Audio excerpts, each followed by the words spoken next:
सर्वं शिवमयं शिवनंता शिवकृपानंता।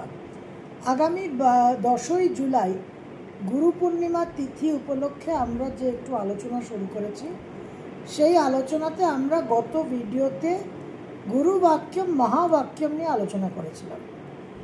তো চারটি মহাবাক্যের মধ্যে যেটি লক্ষণমূলক মহাবাক্য অর্থাৎ প্রজ্ঞানম ব্রহ্ম, এই যে প্রজ্ঞা, এই যে উইজডম, এই যে কসমিক ইন্টেলিজেন্স, হিউম্যান ইন্টেলিজেন্স, মানব দেহে আমাদের যে বুদ্ধিটা, যে বোধের যে চেতনার যে স্তরটা, সেটা একটা খুব গুরুত্বপূর্ণ ভূমিকায় আছে এবং সেই বোধকে, সেই ইন্টেলিজেন্সকে, সেই চেতনাকেই কিন্তু উদ্ধরেতা করাটা ভীষণ ভীষণ গুরুত্বপূর্ণ।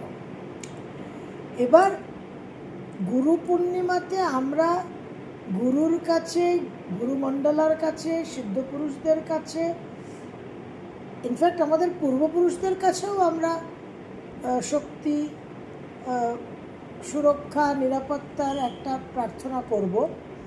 কিন্তু আমরা যদি সিস্টেমটাকেই না বুঝি, আমাদের কি করণীয় সেটাই যদি আমরা না বুঝি, তাহলে যতই প্রোটেকশন, রক্ষা কবচ, সুরক্ষা, নিরাপত্তার ব্যবস্থা হোক না কেন, আমরা কিন্তু আলটিমেটলি গিয়ে বিপদেই পা দেব। তো শিশুদের যেরকম বোঝাতে হয় যে আগুনে হাত দিও না, আগুনে হাত দিলে হাত পুড়ে যাবে, সিঁড়ির ধারে দাঁড়িও না, খেলো না, পড়ে যাবে, পড়ে গেলে হাত পা ভাঙবে, সেরকম dos and don'ts in life, জীবনের যে সিলেবাসটা, সেটা আমাদের বুঝতে হবে। আমরা গত ভিডিওতে যেটা হায়ার থিঙ্কিং, যে একেবারে আমাদের যেটা এক একটা জন্ম নিয়ে, জন্ম থেকে নিজেদের উদ্ধার করা, জন্ম মৃত্যু থেকে উদ্ধার করা নিয়ে আমরা আলোচনা করেছি। এবার আজকের ভিডিওতে আমরা যেটা আলোচনা করব সেটা হচ্ছে যে জন্ম নেওয়ার পর আমরা যে আচরণটা করছি, the way we are conducting our lives, জীবনে আমরা আমাদের যে আচরণটা, সেটা কি করা উচিত। এখন সর্পদৃষ্টি আর গরুর দৃষ্টি দুটোই মেনটেন করতে হবে, short term and long term. আমরা লং টার্ম নিয়ে, বৃহৎ চিত্রটা নিয়ে গত ভিডিওতে আলোচনা করেছি। আজকে আমরা একটু শর্ট টার্ম, একটা ইমিডিয়েট সিচুয়েশন নিয়ে আজকে আলোচনা করব। কিন্তু দুটোকেই আমাদের নিয়ে চলতে হবে, দু নৌকোতেই পা দিয়ে কিন্তু চলতে হবে। এবার এই যে লক্ষণমূলক যে মহাবাক্য আমরা আলোচনা করেছি, প্রজ্ঞানম ব্রহ্ম, ওই যে বোধের পরিবর্তনটা, that is very critical to our journey. যতক্ষণ না আমাদের ওই অ্যাওয়ারনেস, ওই চেতনা পরিবর্তন হচ্ছে, ট্রান্সফরমেশন হচ্ছে, ততক্ষণ কিন্তু আমাদের ধাক্কা খেতে হবে। যে কারণে ঠাকুর শুধু বলতেন, তোদের চৈতন্য হোক। এই যে রাজপুত্র সিদ্ধার্থ, তার পিতা রাজা সুধোধন তাকে চরম প্রোটেকশনে, চরমভাবে আগলে রেখেছিল, যাতে সে কোনোভাবে জরা মৃত্যু ব্যাধির সম্মুখীন না হয়। কারণ বড় বড় পণ্ডিতরা, জ্যোতিষীরা তার জন্ম পুষ্টি দেখে বলেছিল যে হয় এই সন্তান বিশাল বড় মাপের সম্রাট হবে, না তো সে সংসার ত্যাগ করে সিদ্ধপুরুষ হবে, সন্ন্যাসী হয়ে যাবে। তো যাতে তার রাজপুত্র সিদ্ধার্থ সন্ন্যাস না নেয়, সেই জন্য পিতা রাজা সুধোধন তাকে খুব আগলে রেখেছিলেন। কিন্তু যেদিন সিদ্ধার্থ জরা ব্যাধি মৃত্যুর সম্মুখীন হলো, the day he confronted this basic realities and truths of life, সেদিন রাজপুত্র সিদ্ধার্থর কিন্তু ওই ইন্টেলিজেন্সের বোধের চেতনার পরিবর্তন হয়। ইন্টেলিজেন্স ওয়াজ ডিভিনাইজড, প্রজ্ঞানম ব্রহ্ম। আমাদের কি হয়, আমরা সাধারণ মানুষ প্রতিনিয়ত রেগুলার বেসিসে আমরা জরা ব্যাধি মৃত্যু সংসারের চরম শোক তাপ দুঃখ দুর্ভাগ্য ভোগ করছি, কিন্তু আমাদের কিছুতেই কোনো রকম পরিবর্তন হচ্ছে না। কুত্তে কা দুম সিধা নেই হতা। রাজপুত্র সিদ্ধার্থ যখন জরা ব্যাধি মৃত্যু প্রত্যক্ষ করলেন, তিনি কিন্তু ছুটে এসে রাজপ্রাসাদে সমস্ত তান্ত্রিক জ্যোতিষী পুরোহিত পণ্ডিতদের ডেকে আদেশ দেননি যে এমন কোনো ব্যবস্থা করো, এমন কোনো যজ্ঞাদি ব্যবস্থা করো যাতে জরা মৃত্যু ব্যাধি আমাদের স্পর্শ করতে না পারে।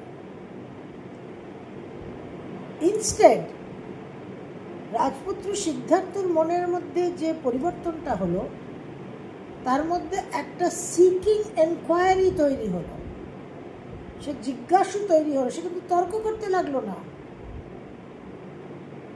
সে কিন্তু ঈশ্বরকে উদ্দেশ্য করে হ্যাঁ এত অন্যায় অবিচার, আমি একটা রাজার পুত্র, আমি কেন জরা মৃত্যু ব্যাধির অনুভব করব ইত্যাদি এইসব উল্টা সিধার মধ্যে কিন্তু গেলই না। স্ট্রেট তার যেহেতু তার ইন্টেলেক্ট ডিভিনাইজড হয়ে গেল, একটা চেঞ্জ ওভার হলো, সে এনকোয়ারি অ্যান্ড সিকিং এর প্রসেসের মধ্যে প্রবেশ করলো যে কেন এটা, ওয়াই ইজ দিস হ্যাপেনিং, এর কারণটা আমাকে, এর হেতুটা আমাকে খুঁজে বার করতে হবে, এবং হেতুটা খুঁজে বার করলে তো আমি এর সলিউশনটা পাবো। একটা কৃত্রিমভাবে, একটা সিনথেটিকভাবে, একটা হাফ বেক নলেজ নিয়ে আমি এটাকে আটকাবার যদি চেষ্টা করি, আমি কখনোই একটা প্রপার সলিউশনে আসতে পারবো না, যেটা আমরা করে থাকি। তো তখন যে সিদ্ধার্থ রাজপ্রাসাদ ছেড়ে প্রস্থান করলো এবং তারপর সে ইতিহাস রচনা করলো, we all know it is all history. তো বৌদ্ধ ধর্ম যে শুরু হলো, বৌদ্ধ ধর্মের যেটা দুটো ফান্ডামেন্টাল কথা, এই ফিলসফি, এই দর্শনের দুটো মৌলিক বিষয় হচ্ছে দুঃখম দুঃখম সর্বম দুঃখম। প্রথম কথা যে সর্বত্র দুঃখ, দুঃখ ছাড়া কিছু নেই। রাজপুত্র সিদ্ধার্থ তার ধ্যানের মাধ্যমে, তার সাধনার মাধ্যমে, তার সমস্ত এনকোয়ারি সিকিংয়ের মাধ্যমে এটা উপলব্ধি করলেন যে আপনি যাই করে নিন না কেন, আপনি পথের ভিখিরি হন, আপনি রাজপ্রাসাদের রাজা হন, দুঃখ আপনাকে অনুভব করতেই হবে। আপনি প্রচুর সুখভোগের পর দুঃখ ভোগ করতে পারেন, আবার কোনো সুখভোগ না হয়েও আপনার দুঃখ ভোগ হতে পারে, কিন্তু দুঃখটা ইজ গ্যারান্টিড। সেটা আপনার 2 টাকার ইনকামেও দুঃখ আছে, 2 কোটি 2000 কোটি ইনকামেও আপনার দুঃখ আছে। এন্ড রেজাল্ট হচ্ছে দুঃখ, সে আপনি যাই করে নিন না কেন। এটা হচ্ছে সিস্টেম কনফিগারেশন। পরম ব্রহ্ম পরমপিতা এইভাবেই সিস্টেম সৃষ্টি করেছেন। তো এই যে দুঃখম দুঃখম সর্বম দুঃখম, এবার এর কারণটা কি? নেক্সট কোয়েশ্চেন হচ্ছে ওয়াই দিস। তো তাতে যে উত্তরটা পাওয়া গেল সেটা হচ্ছে যে সব এই মৌলিক আধার বেস, যে বটম লাইন, যে দুঃখ, যে সাফারিং, যে মিজারি, তার কারণ হচ্ছে তৃষ্ণা, ডিজায়ার, কাম।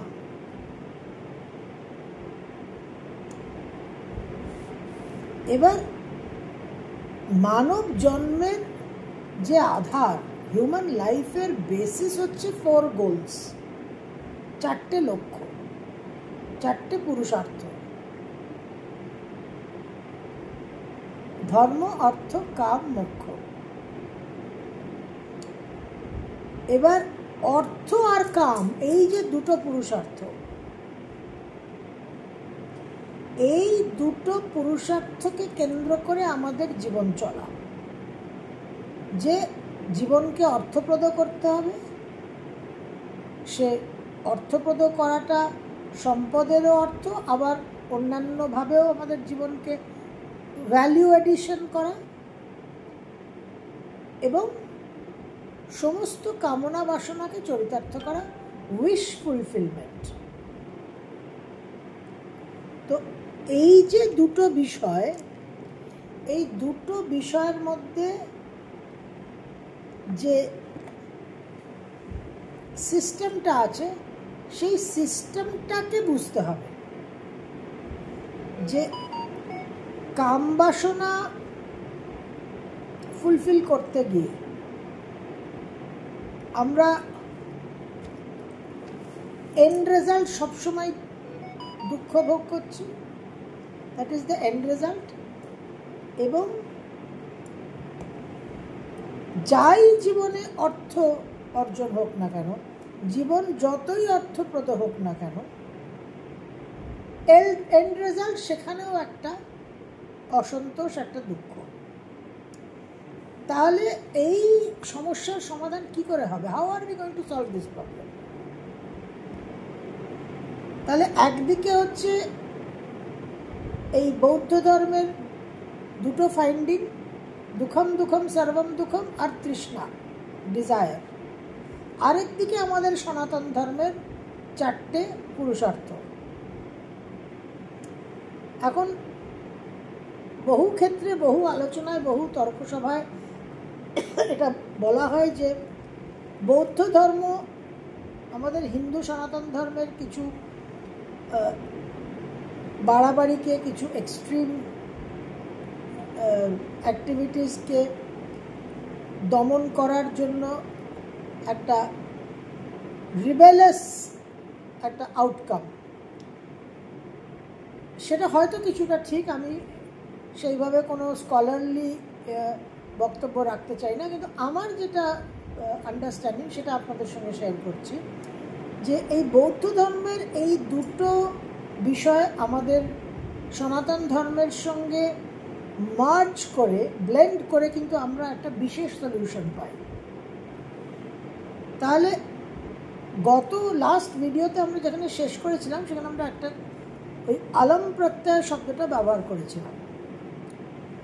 তো রাজা সুধোধন তার পুত্র, রাজপুত্র সিদ্ধার্থকে যতই আগলে আড়াল করে রাখুন না কেন, সিদ্ধার্থ যখন জরাব্যাধি মৃত্যুর সম্মুখীন হলো, সিদ্ধার্থর মধ্যে পলায়ন প্রবৃত্তি জাগ্রত হয়নি, যেটা আমাদের হয়।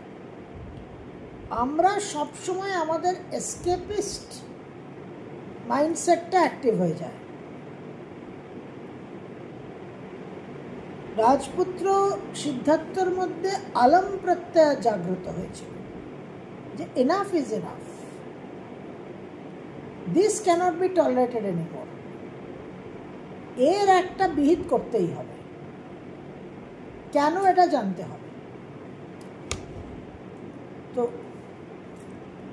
অর্থ আর কাম, এই যে দুটো গোলস অফ হিউম্যান লাইফ, যেটাকে আমরা একেবারে ডেডিকেটেডলি নিষ্ঠার সঙ্গে সেই অর্জুনের মাছের চোখের মতো আমরা ফলো করি, এই অর্থ আর কামকে আমরা কিভাবে অনুধাবন করব যাতে আমাদের দুঃখ সৃষ্টি না হয়, বা এতটাই কম পরিমাণে সৃষ্টি হয়, উৎপন্ন হয়, যাতে ইট ইজ ম্যানেজেবল। তাহলে যা কিছু আমরা অর্জন করছি, what ever is the resource factor, সেই অর্থ থেকে যা কিছু আমাদের ভোগ হচ্ছে, কনজামশন হচ্ছে, সেটা কিন্তু 100% কনজাম্পশন করা চলবে না। ত্যাগযুক্ত ভোগ, ত্যাগতে না ভুঞ্জিত।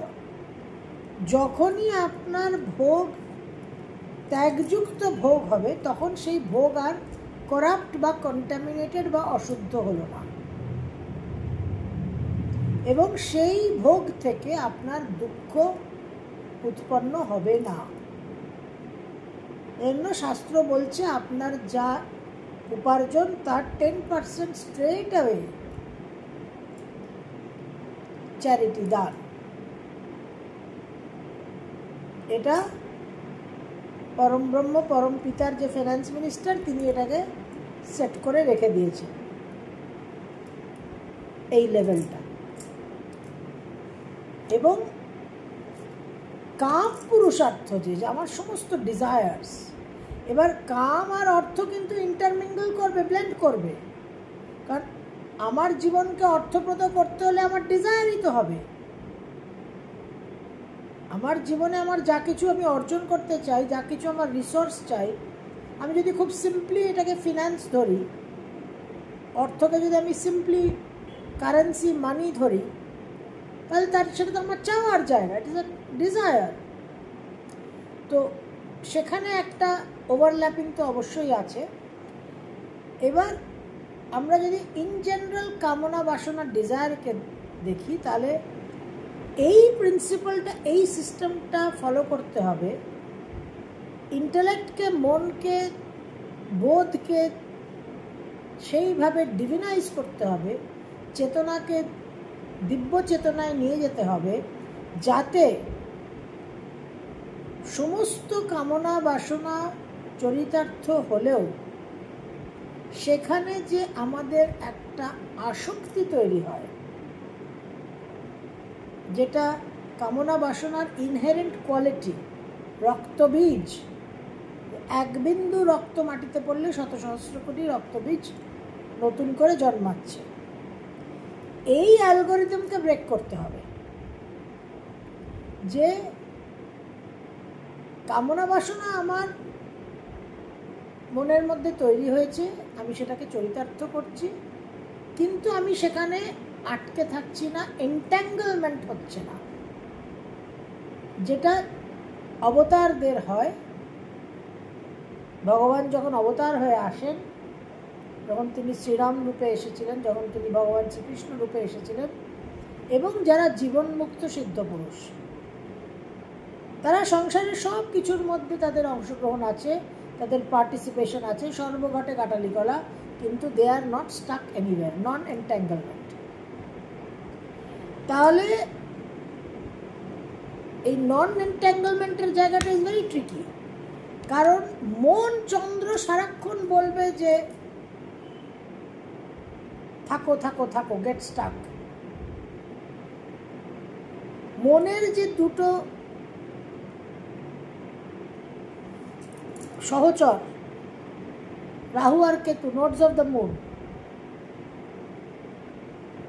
তাদের মধ্যে রাহু প্রবলভাবে মনকে অ্যাসিস্ট করবে, আর কেতু একদিকে সাইলেন্টলি বলবে যে রিলিজ। তো কামনা বাসনার এই সিস্টেমের মধ্যে যেটা এনজয় করলাম, যেটা আমি অনুভব করলাম, যেটা এক্সপিরিয়েন্স করলাম, সেটার সঙ্গে আসক্ত না হওয়াটা is a very big challenge. অবশ্যই এটা কোনো খেলা কথা নয়, জন্ম জন্মান্তর লেগে যায়, কিন্তু the exercise has to begin. কোথাও না কোথাও, কোনো না কোনো দিন সেই প্রসেসটা, সেই প্রয়োগটাকে, প্রক্রিয়াটাকে তো শুরু করতে হবে। অসম্ভব কঠিন, অসম্ভব কঠিন বলে শুরুই করলাম না, সারা জীবন ফেলকুমার হয়ে একই ক্লাসে গোল্ড মেডেল পেতে থাকলাম, তাহলে তো হবে না। এগুলো হচ্ছে আমাদের সিলেবাস, এগুলো বুঝতে হবে। এগুলোকে ইগনোর করে, উপেক্ষা করে, এড়িয়ে, অ্যাভয়েড করে দের ইজ নো হোপ, কোনো চান্স নেই। এবং এখানে কোনো ব্রাইবারি, রিশওয়াত, ঘুষ দেওয়ার কোনো সিস্টেম নেই। তাহলে যা কিছু আমি অর্জন করতে চাইছি আমার জীবনে, যা কিছু আমি ভ্যালু অ্যাডিশন করতে চাইছি, সেটা আমাকে ধর্ম পুরুষার্থর আধারে করতে হবে। এবং তার মানে হলো সোজা কথা, যা কিছু whatever I gain I have to share, ত্যাগযুক্ত ভোগ। তাহলে আমার ভোগটা নিষ্কলঙ্ক হলো। আর আমার কামনা বাসনা যা হচ্ছে, যা উৎপন্ন হচ্ছে, সেটা চরিতার্থ হলো, আমার অনুভব হলো, আমার আনন্দ হলো, আমার সুখভোগ হলো, কিন্তু আমি তার সঙ্গে সম্পর্কটা ওখানেই অনুভব অভিজ্ঞতার সঙ্গেই আমাকে সমাপ্ত করতে হবে। তার যে রেশটা থেকে যাচ্ছে, তার যে রেসিডুয়াল এফেক্টটা, সেই রেসিডুয়াল এফেক্ট রেশ থেকে আমার নিজেকে ইমিউনাইজ করতে হবে। Very very important. এবং এই সমস্ত কিছু করার জন্য, এই সিস্টেমটাকে এফেক্টিভ করার জন্য মন্ত্র সাধনা ছাড়া আর কোনো উপায় নেই। আমি আপনাকে সকাল থেকে রাত অবধি মোটিভেশনাল টক দিতে পারি, কফি টেবিল কোটস দিতে পারি, end result will be zero. এই প্রসেসটা যাতে আমার মধ্যে শুরু হয়, যাতে এফেক্টিভ হয়, সেই জন্য গুরু আমাকে বীজ প্রদান করবে, মন্ত্ররূপী বীজ, যে বীজকে আমি রোজ জপ করে অঙ্কুরিত করব। অঙ্কুরিত করলে আমার সত্তার মধ্যে কসমিক ইন্টেলিজেন্সের একটা প্লান্ট জন্মাবে, নতুন ইন্টেলিজেন্স জন্মাবে। আমার যে হিউম্যান অ্যানিমালিস্টিক ইন্টেলিজেন্স, সেই ইন্টেলিজেন্স দিয়ে হবে না। আমার কসমিক ইন্টেলিজেন্স, প্রজ্ঞানম ব্রহ্ম, ডিভিনাইজড ইন্টেলিজেন্স লাগবে। তার জন্য আমাকে এই গুরু যে বীজটা প্রদান করবেন, গুরু যে মন্ত্রটা প্রদান করবেন, যে রক্ষা কবচটা প্রদান করবেন, সেইটা আমাকে দিন দিন আরও এম্পাওয়ার করতে হবে, আরও স্ট্রেংথেন করতে হবে। গুরু আমাকে সেই সমস্ত ক্ষমতা, সেই সমস্ত, আমরা সিদ্ধি বলতে কি বুঝি? সিদ্ধি বলতে হাত বন্ধ করে ছুমন্তর বলে একটা সোনার চেন কাউকে দিয়ে দিলাম, সেটা সিদ্ধি নয়। সিদ্ধি অর্থাৎ হিউম্যান এক্সিস্টেন্স, মানব জাতির যে এক্সিস্টেন্সটা, সেখানে মানব জাতি যে রেঞ্জে আছে, যে স্তরে আছে, সেই স্তর থেকে নিজেকে উত্তরণ করানো, ঊর্ধ্বরেতা হওয়া, ওটাই হচ্ছে সিদ্ধি। এবং এই যত আপনার কনসিয়াসনেস, চেতনা ঊর্ধ্বগামী হবে, তত আপনি এই এক্সটার্নাল লাইফে আপনি অনেক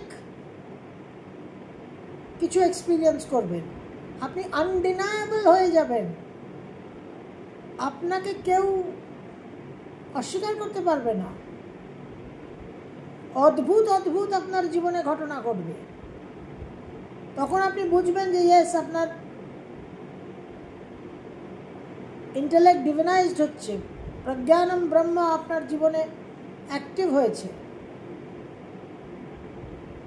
তো এই গুরু পূর্ণিমাতে আমরা গোল ম্যানিফেস্টেশন আর ইমোশনাল হিলিং এর উপর প্রাধান্য দেব, জোর দেব। কিন্তু যাই করি না কেন, আমরা যদি সিস্টেমটা না বুঝি, সিলেবাসটা যদি না জানি, আমার জীবনের উদ্দেশ্যটা কি, why am I here, who am I, এগুলো যদি না জানি, তাহলে the entire exercise is futile. তো এই পুরো যে সিস্টেমটা, এটাকে বুঝতে হবে। এবং ইমোশনাল হিলিং, ইমোশনাল হিলিং মানে কি? মানে যা আমার ট্রমা আছে, ট্রমা মানে কি? আমার ওই আসক্তি। ট্রমা মানেই যে নেগেটিভ ইমোশন তা কিন্তু নয়। সুখকর, প্লিজিং, প্লেজেন্ট এক্সপিরিয়েন্সও আমার অ্যাকচুয়ালি ট্রমা ক্রিয়েট করছে। কারণ কীভাবে ট্রমা ক্রিয়েট করছে? এটা রিভার্স প্রসেসে ট্রমা ক্রিয়েট করছে। যা কিছু আমার সুখকর, আমার অত্যন্ত এনজয়েবল এক্সপিরিয়েন্সেস ছিল, সেগুলোকে আমি আবার চাইছি, তার পুনরাবৃত্তি চাইছি, এবং তার পুনরাবৃত্তি ঘটছে না বলে আমার মধ্যে ট্রমা সিচুয়েশন তৈরি হচ্ছে, ট্রমাটিক কন্ডিশন তৈরি হচ্ছে। আর যেটা দুঃখ, কষ্ট, ক্লেশ, সেটা তো অটোমেটিক, সেটা তো ইনহেরেন্টলি, এসেনশিয়ালি সেটা ট্রমাটিক। তো এই যে কাম আর মোক্ষ, এই যে কম্বিনেশনটা, ধর্ম অর্থ একদিকে, কাম আর মোক্ষ একদিকে, তাহলে কামনা বাসনাকে চরিতার্থ করব এবং সেখান থেকে নিজেকে ডিসএনট্যাঙ্গল করব। কিছুতেই সেখানে আমি রক্তবীজকে উৎপন্ন হতে দেবো না। তার জন্য ইমোশনাল হিলিং, যে যা কিছু আমার অলরেডি আসক্তির জায়গা যেগুলো আছে সেগুলোকে আমার রিলিজ করতে হবে, এবং আমার যেগুলো চাওয়ার জায়গা, গোলস, সেগুলো আমি ম্যানিফেস্ট করব। তো গোল ম্যানিফেস্টেশনের জন্য আপনার জীবনে কিছু প্রবেশ করানোর জন্য আপনাকে তো খালি করতে হবে সিস্টেম। ব্যাগ ভর্তি থাকলে আপনি ব্যাগের মধ্যে নতুন জিনিস কী করে ভরবেন? তো ব্যাগের মধ্যে all kinds of traumatic emotional experiences ভরা আছে, সেগুলোকে রিলিজ করতে হবে, হিলিং করতে হবে, এবং গোল ম্যানিফেস্টেশনের মাধ্যমে নতুন জীবনে অভিজ্ঞতা, এবং সেখান থেকে যাতে আবার ইমোশনাল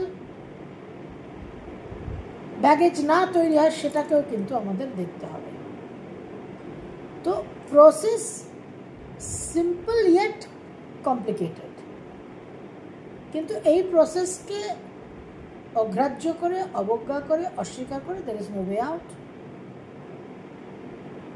অস্বীকার করা, অবজ্ঞা করা, উপেক্ষা করা ইজ এ চয়েস। আমি চাইলেই করতে পারি, কিন্তু করলে আমার সেই সাফারিং, সেই দুর্ভোগ, সেই কষ্ট আর ক্লেশ চলতেই থাকবে, নিরন্তর চলতে থাকবে। কারণ ফান্ডামেন্টাল প্রিন্সিপাল হচ্ছে দুঃখম দুঃখম সর্বম দুঃখম। আগামী ভিডিওতে আমরা অ্যাকচুয়াল প্রসেস, প্রয়োগ, মন্ত্র সাধনা নিয়ে আলোচনা করব। সর্বম শিবময়ম শিবনন্তা শিবকৃপানন্দ।